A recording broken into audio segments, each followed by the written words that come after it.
It arrives in your email box each morning, the Morning Jolt from Jim Geraghty, and if it doesn't, it should. You can sign up for the newsletter at nationalreview.com. You find him at the campaign spot as well at nationalreview.com. His new book, setting all sorts of sales records, The Weed Agency. A lot of great reviews, a lot of people talking about it. Jim Geraghty back with us here on the program. Jim, good morning to you.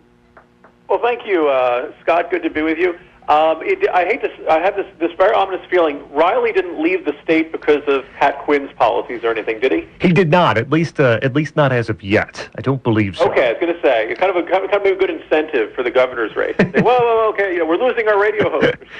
Now, have you read? I would imagine you've read your colleague Kevin Williamson's front page cover story on Pat Quinn's Illinois from the most recent edition of National Review.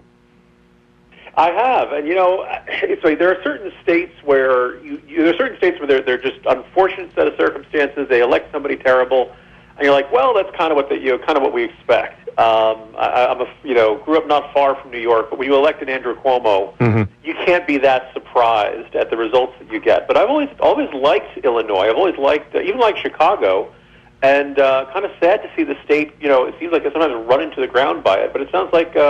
Rawner's got a pretty solid lead in the governor's race out there, and maybe you guys are set for a bit of a turnaround in the not-too-distant future. Yeah, you wrote, about 2 weeks ago now, the coming Republican takeover of ... Illinois, and that was after the first We Ask America poll was out showing Rawner with a 14-point lead. There's been another 13, 12, 8. It's so bad that Pat Quinn, again, an incumbent in a blue state, has been already leaking internal polls that show him, I'm only down 4 with 36% support in the state. I mean, those are kind of things that actually, might work if in fact, it weren't Illinois. It's a good point. And, here's the thing. I mean, my understanding is that Quinn's policies have been so bad that he's even trailing among dead voters. And that's going to kill him. A core, yeah, there you go. Yeah, but always been a core element of the Democratic Party's voter base. Obviously, is the graveyard vote. No, but it's one of those things where we on the right have kind of been waiting for people to kind of wake up to this. One, the cost of government, and very often the bad service they get from government. Chicago always had the reputation as the city that works. Now apparently it's the city that doesn't work if the teachers' unions don't feel like it. And the Weed Agency the book kind of plays into that. Why does government provide such lousy services, and why is this kind of culture of complacency throughout the place? And some of that is reflected, obviously, in novel form by institutions that basically can't go out of business. Did you see? I would guess you've seen the Washington Post story from Monday or Tuesday. Speaking of government work, the U.S. Patent and Trademark Office. Hard to believe, of course, that when you allow people to work from home and there's not a lot of oversight, that people take advantage of that. Completely true. By the way, it's kind of fascinating. I used to live in Alexandria, Virginia, and the Patent and Trademark Office is this really gorgeous, towering glass, not quite skyscraper, but I'd say probably about 15 stories high.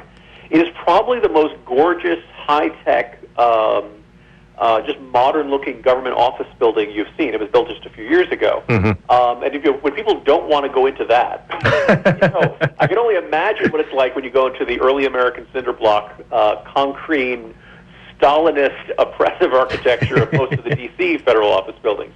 Although I must say, as a guy who works from home most days, Scott, it's not always bad, right? That's right, but at least, we can see... We work very, very hard from home in our home offices and things like that. We can see you're getting work done, Absolutely. At the campaign spot. I always think back fondly on that video you did from home, I believe, with the little play school toys describing how people were leaving the workforce.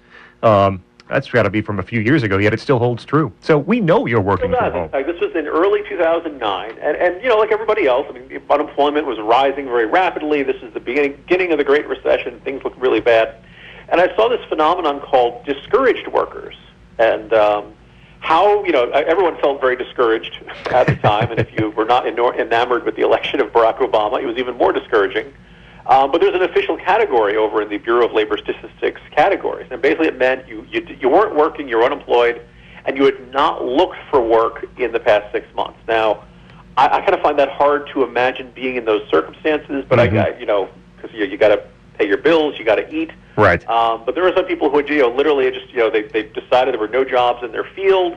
and they just stopped looking. And if they were on unemployment or they were getting by on a spouse's salary or whatever the circumstances were. And this was a category that at one point, it grew fairly steadily up to 1 million people, and they didn't count towards the official unemployment rate. So when they'd say, oh, it's 7.1%, well, that's actually 1 million more people that would fit, your definition and my definition of unemployed. You're not working and you want to be. Mm-hmm. And that wasn't in there, suggesting that the circumstances were much worse. Now today we look at the workforce participation rate and the sheer number of people who have either taken voluntary early retirement or perhaps in some cases involuntary early retirement, aged out of the workforce, and just finding it very hard to get back into the swing of things, of working and being productive and supporting themselves. Jim Geraghty with us from National Review and nationalreview.com. His new book is The Weed Agency, available all over the place. So the Illinois governor's race looks good right now. Things can change. It is Illinois, in fact, and there are some votes in Cook County that you don't know where they come from.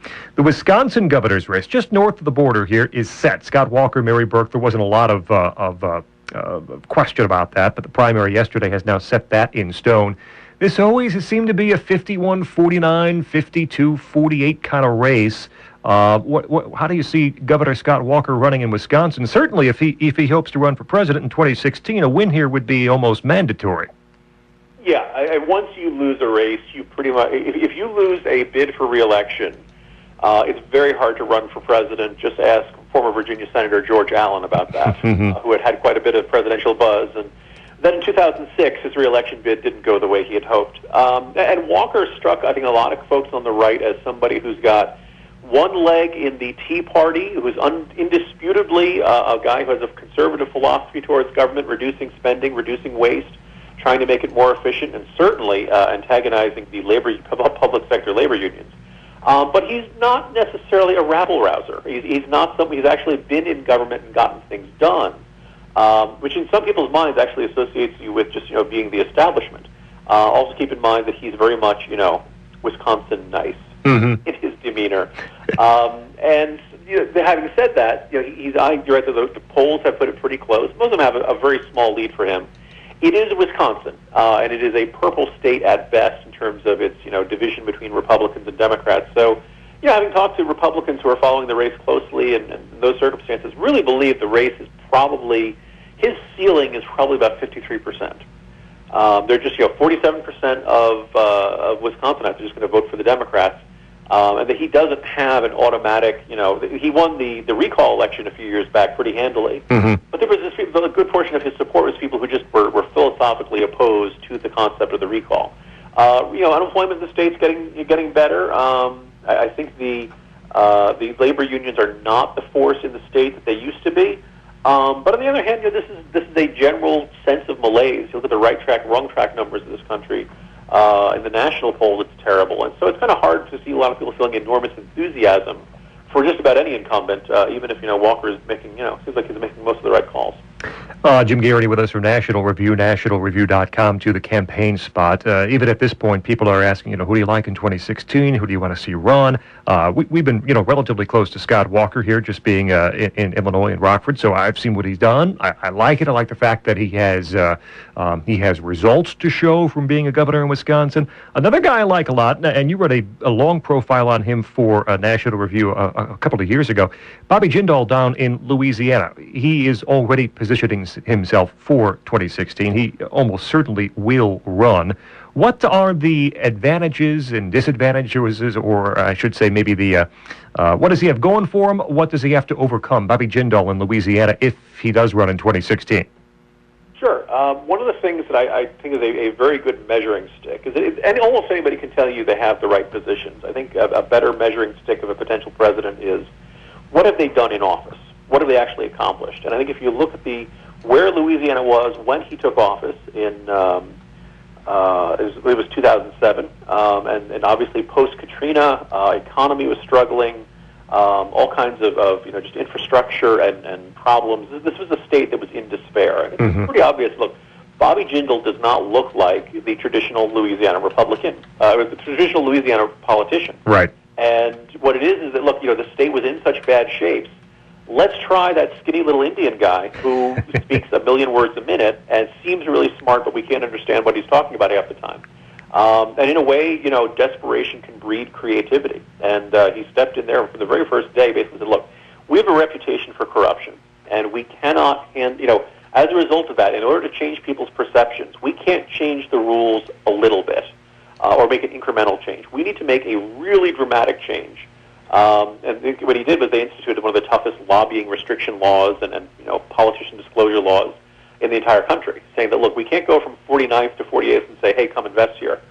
We got to go from 49th to first to get people to really give us a second look. Mm-hmm. And I just think that the state is in phenomenally better shape. Now, I have no illusions about the difficulties of electing Bobby Jindal, among them being that when I listen to him, I want to record the conversation and then play it back at half speed so I can understand exactly what it was that he said. He makes a cameo in the weed agency describing this little quirk of his conversational habits, shall we say. And the other thing is also, I think I want him to put him on a high-protein diet because he's a small guy. I want to feed him more. Otherwise, I find he's extremely bright. I think he's a very accomplished guy. Great family, and he just seems to be like the kind of guy I have a lot of faith in. But I have no illusions that there are certain folks who are just going to not like him because he's on the right, and look for excuses to not vote for a guy who's not what they wanted when there's this whirling dervish of raw political charisma on the other side called Hillary Clinton coming along. Jim Geraghty with us, National Review. The Weed Agency is his new book. We'll get back to that before we say goodbye. But I was thinking about Bobby Jindal and Scott Walker and why I kind of liked the idea of their candidacies for 2016. And I was thinking, well, they're reformers with results. And then I thought maybe not use that tagline again. That might not be the best idea. It's a little, it's been done.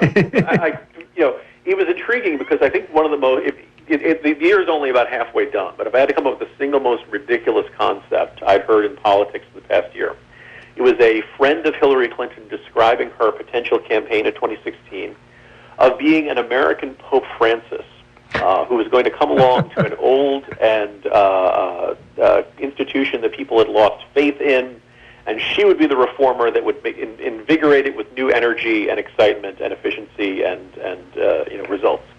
And I couldn't scoff at this loud enough because Hillary Clinton has been not just in Washington, but has probably been like one of the 5 most influential people in Washington every day of her life since January 1993. And the idea that she's going to reform Washington and she's going to overturn the tables and be this, dramatic outsider. You can't claim to be an outsider when you've spent 30 years in Washington. And that is, I kind of am gasping at this mentality.